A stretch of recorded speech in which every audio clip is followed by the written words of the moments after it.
Hey everybody, it's Willowshire, and today we're talking about fairies, often known as the little people, often known as a magical race of beings, an invisible race of beings. People describe them when they're children, and then as they grow into adulthood, they start losing the magic around them because they're told these things aren't real. They're told that these are imaginary, that they're fictions, and to believe more in what you can see physically rather than the things people don't feel like we should be seeing. The truth is that fairies are very real.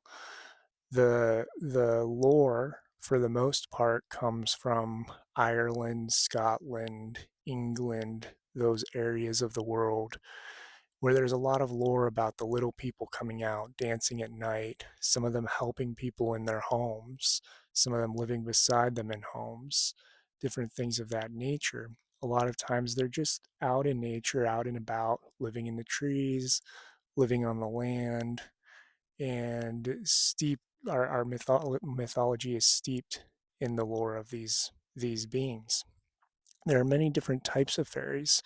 Some people see them physically, see them like you see me now. Some people see them energetically as though they are see through. They're there. You can kind of see a shape, but you see through them.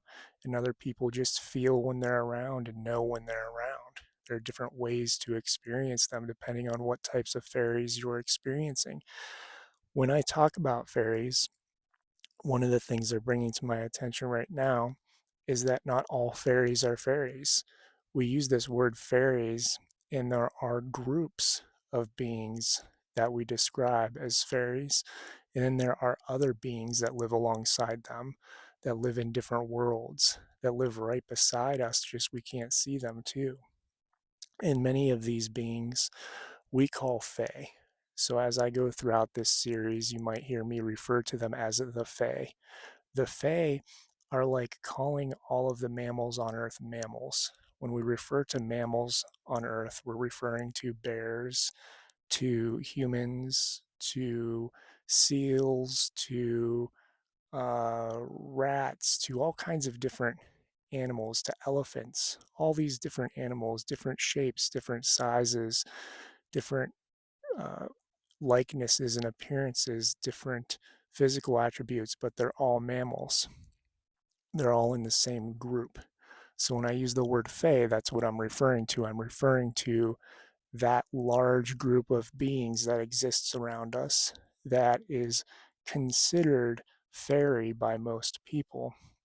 Fairy also typically holds to the Irish, Ireland, Irish um, tales where they used that word fairy. Celtic lore used that word fairy.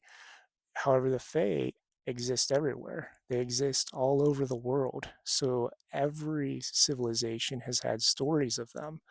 There are Arabic stories that are related to the word jinn. There are Native American stories related to just the words like animal spirits and things of that nature. There are stories all over from every continent about the Fae. And then there are the fairy too. The fairy are typically, in my experience, when I've seen them, the little people. The little people, meaning they're only a few inches to maybe 7, 8 inches tall. They might have wings, they might not, and they have a very magical quality. If you've seen Peter Pan, think of Tinkerbell. Tinkerbell is a good example of a real fairy. For those of you who are adults working on your inner child, and you've seen the Amy Brown artwork of humans with wings and beautiful humans, that's a very fairy experience that I've had. Now, might not be the same experience for everybody, as my experience with labels tends to be different, and I try to keep an open mind, which is part of the reason for this series, is to keep an open mind and not attach to a label. When I've worked with people who see fairy or see the fae, a lot of them hold on to limiting beliefs that keep them locked from experiencing the other worlds. There are many, many different worlds, different places with fey beings. You have the fairy, like the winged people. You also have little villages of people. I've met villages by rivers. One of them is named the Gilliam. They were a village of wave riders. They would ride the rapids. Little people. They had feathers in their hair.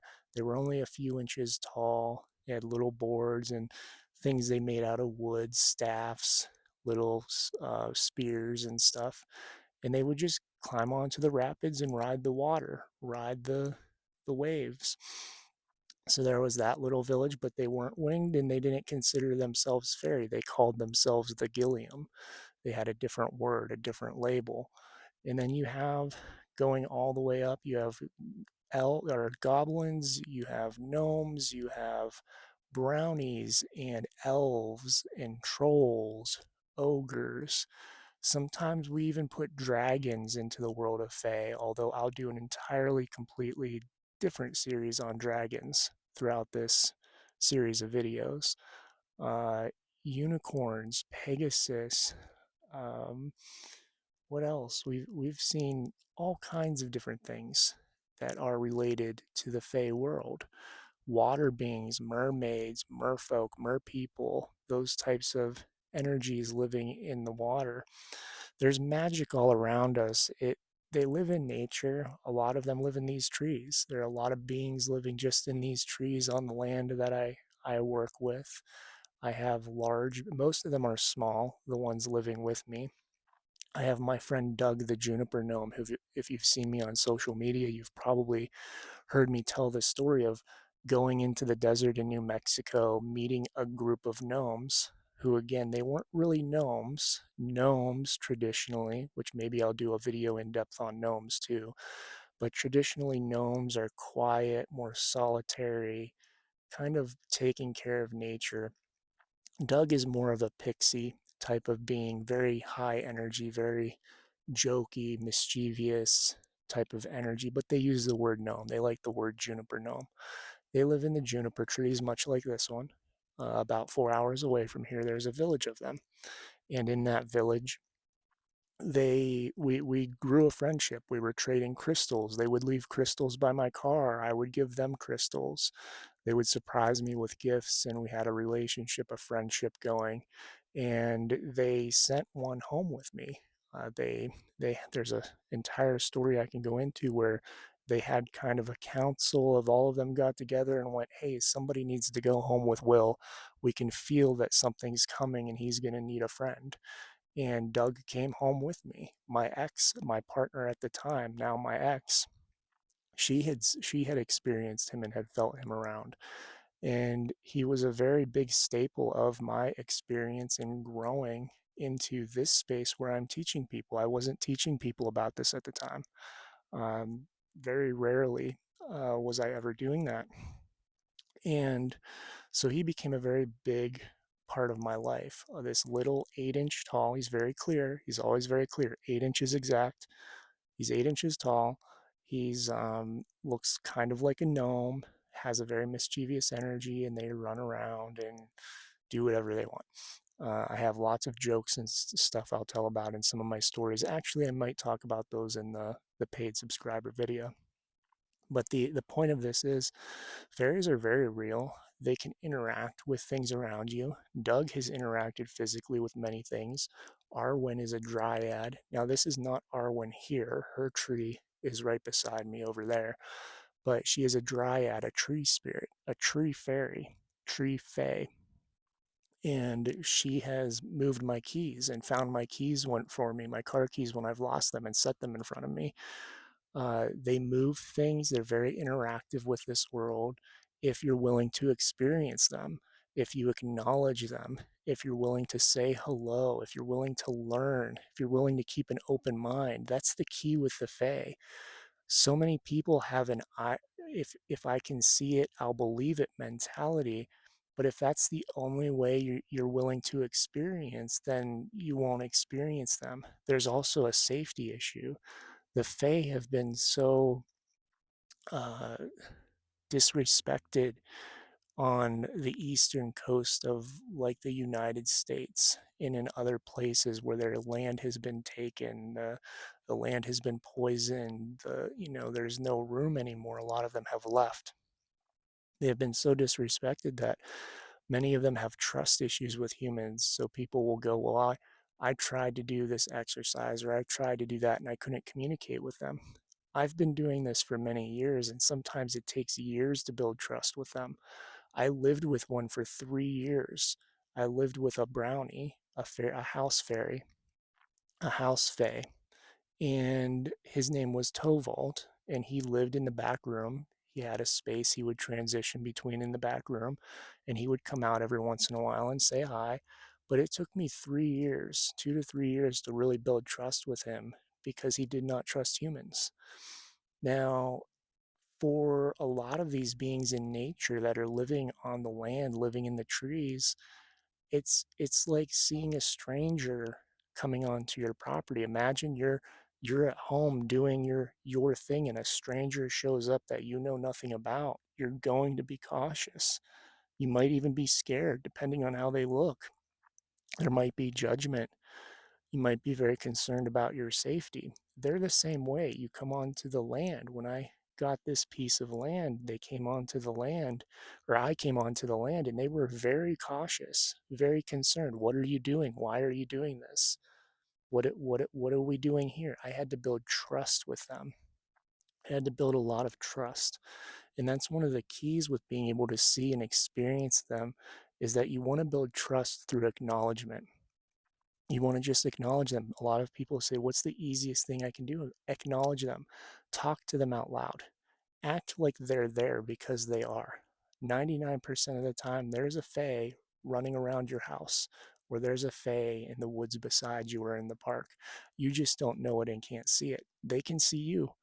They can hear you, they can feel you. And if you start acknowledging them and speaking to them out loud and speaking to them like they're there, you bridge your energy with their energy and you start to integrate those frequencies and you start to align to that frequency of experience, which means that you start to be able to see them more. You start to be able to hear them more, to feel them inside more when they're around, to see them in your mind or see them physically, depending on what's meant for you. Everybody has a different experience depending on their state of awareness and their level of energetic sensitivity in this world that we live in now. The thing is, they're all real. So if you're a child and you're hearing fairies and you're hearing gnomes and goblins and elves and trolls and unicorns and griffins and dragons and all that, I've seen it all. I've experienced it all, and I call many of them friends. Griffins, dragons, pixies, elves, gnomes, trolls. Those all of those things live on this land that I just listed. Even more than that live on this land. Giants, even all kinds of different stuff. They are phenomenal beings. They are some of my best friends in life, and I'm here to tell you these stories and these tidbits of information each week to help you understand that they are real, that they are here, that they do exist, and it's not your imagination. They are real, and we can work with them. And so keep an open mind as we go on this journey. I'm going to tell some stories in the next two videos, and then we'll go from there and continue talking about fairies throughout the coming weeks. Let me know if you have any questions. Much love and gratitude. And don't forget to do the homework exercises that are listed below as well. Much love. Bye, everybody.